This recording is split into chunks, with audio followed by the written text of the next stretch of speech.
You're born in Osaka, not in a loud hospital room. In a private clinic your father donates to every year. The nurses bow when he walks in. The doctor doesn't meet his eyes.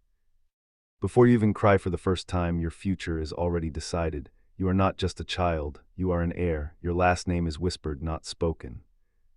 Your father is Oyabun, a boss in one of Japan's most powerful syndicates, but nobody calls it that. To the outside world, he's a businessman, real estate, construction, import-export.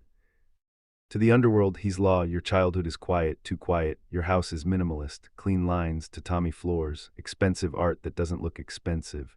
Men in dark suits are always around. They bow to your father, they bow to you too, even when you're 5. You don't understand why grown men lower their heads to a child, but you get used to it. Respect feels normal. Fear feels invisible. At 7, your father gives you your first lesson, not with toys, with silence. He takes you to a traditional room in the back of the house. No windows, just a low table. He pours tea and he says, "In this world, loyalty is heavier than blood." You don't fully understand, but you nod, because in your family, nodding is safer than asking questions. At 10, you realize your life isn't normal. You're not allowed sleepovers. You're not allowed to walk home alone. You're not even allowed social media. Your phone is monitored. Your driver waits outside school every day. Other kids complain about strict parents. You don't complain, you observe. You notice teachers treat you carefully. Students either avoid you or try too hard to be your friend. Nobody teases you. Nobody bullies you. Nobody touches you. It's not kindness, it's calculation. At 13, you witness your first punishment, not violence, punishment. A man kneels before your father in the same room where you once drank tea. He failed to pay. He betrayed trust. Your father doesn't shout. He doesn't threaten. He simply speaks softly. The man apologizes. Then he takes a blade and removes part of his own finger. Yubitsum, a ritual of apology. You don't look away. Your father watches you while it happens. Not the man. You measuring your reaction. You don't flinch. That night he nods once at dinner. Approval. You feel proud. And you don't know why. By 16 you understand everything. Your family doesn't just move money, they move influence. Police captains, politicians, corporate executives, everyone owes someone. And someone owes your father. You start training, not just fighting, but discipline, kendo, calligraphy, strategy. Your father says, a leader must be cultured. Brutality without elegance is just thuggery. You learn to speak calmly, to think slowly, to react never. Emotion is weakness, and weakness in your world gets erased. At 17, you fall in love. Of course you do. She's normal, completely normal, works part-time at a bookstore, laughs loudly, doesn't bow when she talks to you, doesn't care about your last name. She once says, "You're too quiet, it's like you're always calculating something." You almost tell her the truth, that you are, every second. You feel something dangerous around her, peace. And peace feels unfamiliar. Your father finds out, not because you tell him, because nothing in your life goes unnoticed. He doesn't forbid it. He simply says, if you choose her, you make her a target. That's it, no threats, just reality. You start seeing shadows everywhere after that. Cars parked too long, strangers watching.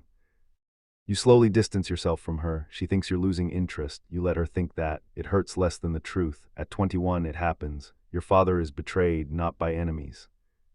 By family, your uncle, ambition wrapped in politeness. A meeting goes wrong, gunshots in a parking garage. Your father survives, barely, but survival isn't enough. In your world, weakness invites war.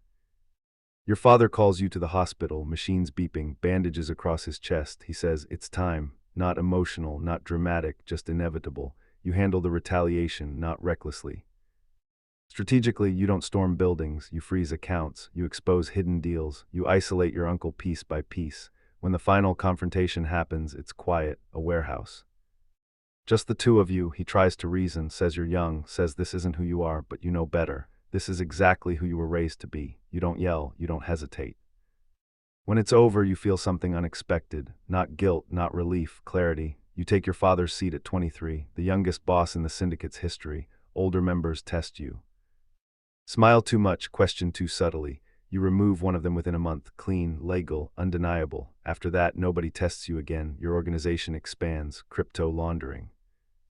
International partnerships, cyber divisions. You modernize tradition. You wear tailored suits instead of loud ones. You negotiate instead of threaten, but make no mistake, the violence still exists. It's just quieter now, more efficient. Years pass. You become respected, feared, untouchable, until you make the same mistake every leader makes. You start believing your own myth. You assume loyalty is permanent. It's not. A younger faction rises, tech-savvy, impatient. They think you're too traditional, too honorable. They don't value codes, they value profit. And one night, during what should be a routine meeting, the doors lock. Your own men step back, not forward. You understand instantly. No anger, no panic, just acceptance. The cycle continues. You think about your father, about loyalty being heavier than blood, about the girl in the bookstore, about the life you never tried to live. Power gave you control, but it never gave you freedom. As everything fades, you realize something simple. You were never meant to be a son. You were meant to be a successor, and successors don't get happy endings, they get replaced. And just like that, your name becomes a whisper, another story told quietly in Osaka bars, another lesson in a world where loyalty is currency, and power is always borrowed.